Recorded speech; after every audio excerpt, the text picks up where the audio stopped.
होगी हर गरीब के पास रहने की जमीन, और केवल रहने की जमीन नहीं, उस पर मकान भी होना चाहिए कि नहीं? अरे जोर से बोलो। और इसलिए अभी तो 3000 मकान आए हैं। हम दोनों चीजों पे काम करेंगे। एक, शहरों में बड़ी बिल्डिंग बना के उसमें भी छोटे छोटे फ्लैट देंगे, और जो गरीब जहां रह रहा है पट्टा दे के मकान बनाने के लिए उसको वही पैसा दिया जाएगा, ताकि झोपड़िया में ना रहे, छोटा मोटा पक्का मकान बना ले और बरसात में उसके बच्चे की जिंदगी भी सुरक्षित रहे। बताओ, कांग्रेस ने दिए थे इतने मकान? कमलनाथ वैसे ही चिल्लाते रहते, मैं देख लूंगा, मैं समझ लूंगा, कल के बाद परसों आता है, और कल के बाद परसों के अंदर सो भी आता है। फालतू की बात करते रहते हैं वो। और इसलिए अनाज मिल जाए, जमीन मिल जाए, मकान मिल जाए, और एक बात और, विद्यार्थी परिषद के बेटा बेटियों, तुम भी सुन लेना और नोट भी कर लेना। देखो रे बेटा बेटियों, हम कई सामान्य परिवारों से आते हैं, आर्थिक रूप से सक्षम नहीं रहते, गरीब परिवारों से आते हैं, निम्न मध्यम वर्गीय परिवारों से आते हैं। बुद्धि हम में भी है, अकल हम में भी है, क्षमता हम में भी है, प्रतिभा हम में भी है। हमने योजना बनाई थी संबल, जिसको कमलनाथ ने बंद कर दी थी। संबल योजना में हमने इस बात की व्यवस्था की थी कि गरीब कोई भी बेटा बेटी या निम्न मध्यम वर्गीय, जिसमें 2.5 एकड़ का किसान परिवार भी सम्मिलित था, अगर उनके बेटा बेटी पढ़ते हैं और उनकी प्रतिभा से, नीट के माध्यम से, आपके क्लैट के माध्यम से, अलग अलग परीक्षाओं के माध्यम से उनका एडमिशन मेडिकल कॉलेज में होगा, चिन्हित इंजीनियरिंग कॉलेज में होगा, IIT IIM में होगा, लॉ कॉलेज में होगा, किसी यूनिवर्सिटी में होगा, प्राइवेट में होगा, चाहे सरकारी में होगा, तो प्राइवेट मेडिकल कॉलेज की फीस, जैसा अध्यक्ष जी कह रहे थे, 8 और 10 लाख रुपया साल होती है। बताओ, क्या गरीब बेटा बेटी भरवा सकता है? अरे भरवा सकता है क्या? और इसलिए अब वो फीस मम्मी पापा नहीं, मामा शिवराज सिंह चौहान भरवाएगा, भारतीय जनता पार्टी की सरकार भरवाएगी। हम बच्चों के सपनों को धन के अभाव में किसी भी कीमत पर मरने नहीं देंगे। कमलनाथ, तुमने ये योजना भी बंद कर दी, हमने फिर से ये योजना चालू कर दी है, ताकि कोई बच्चे की पढ़ाई बीच में धन के अभाव में रह ना पाए।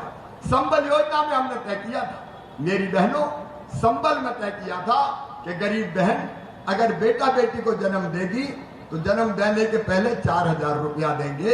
इंद्र शरण अभी जो बात बता रहे थे, विस्तार से बताने का समय नहीं है, लेकिन बेटा बेटी को जन्म देने के बाद किसी बहन को महीना 2 महीना तो आराम करने का मौका मिल जाए।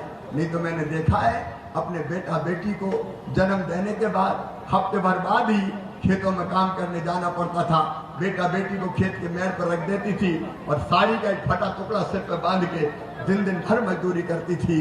तब मैं, मेरी अंतरात्मा कहती थी कि हे भगवान, वो दिन कब आएगा जब इस बहन को भी बेटा बेटी को जन्म देने के बाद महीना 2 महीना आराम करने का मौका मिल जाए।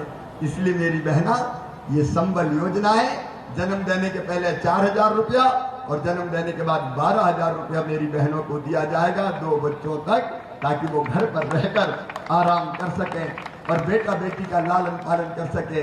कमलनाथ, तूने मेरी बहनों के हाथ से लड्डू तक छीन लिए, बच्चों का पोषण आहार छीन लिया, क्या की बात करते हो? सुनो मेरी बहनों, अब ये योजना फिर से चालू कर दी गई है। 2 बेटा बेटियों तक पहले 4000 और बाद में 12000 रुपया दिया जाएगा, ताकि बच्चों का लालन पालन ठीक ढंग से कर सको। ये सब योजना बंद करने वाले आज बात करते हैं आयुष्मान भारत की बात। हमारे प्रदेश अध्यक्ष जी कर रहे थे, बताओ आयुष्मान कौन कौन का, आयुष्मान कार्ड कौन कौन का बना, जरा हाथ उठाओ। जिनके कार्ड बने वो हाथ उठाओ। अब मैं पार्षदों को एक और काम दे रहा हूं, जिनके आयुष्मान कार्ड नहीं बने उनकी सूची बना लो, शिविर लगा के सबके आयुष्मान कार्ड बनवाए जाएंगे, कोई गरीब वंचित नहीं रहेगा। सरकारी अस्पताल में तो इलाज फ्री होगा ही, लेकिन प्राइवेट अस्पताल में भी 5 लाख रुपए तक का इलाज फ्री में करवा के दिया जाएगा। ये जनता की जिंदगी बदलने का अभियान। कमलनाथ जी, आपने मुख्यमंत्री कन्यादान योजना बंद कर दी। बहनों और भाइयों, कन्यादान योजना फिर से चालू। बेटी की शादी की चिंता मत करना, भारतीय जनता पार्टी की सरकार करवाएगी, मामा करवाएगा, चिंता करने की जरूरत नहीं है। तीर्थ दर्शन योजना फिर चालू। हमने तय किया था, एक्सीडेंट में किसी गरीब की मौत हो जाए 4 लाख रुपया देंगे, सामान्य मृत्यु हो जाए 2 लाख रुपया देंगे, अंतिम संस्कार के लिए भी 5,000 रुपया दिए जाएंगे। कमलनाथ जी और कांग्रेस वालों, तुमने तो गरीब के कफन के 5,000 रुपया भी छीन लिए, 5,000 रुपया भी छीन लिए। क्या बात करती है कांग्रेस। अब ये सारी योजनाएं फिर से चालू कर दी गई है।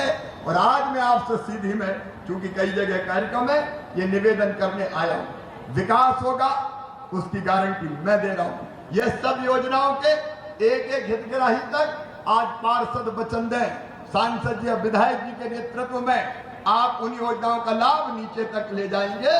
जनता को आप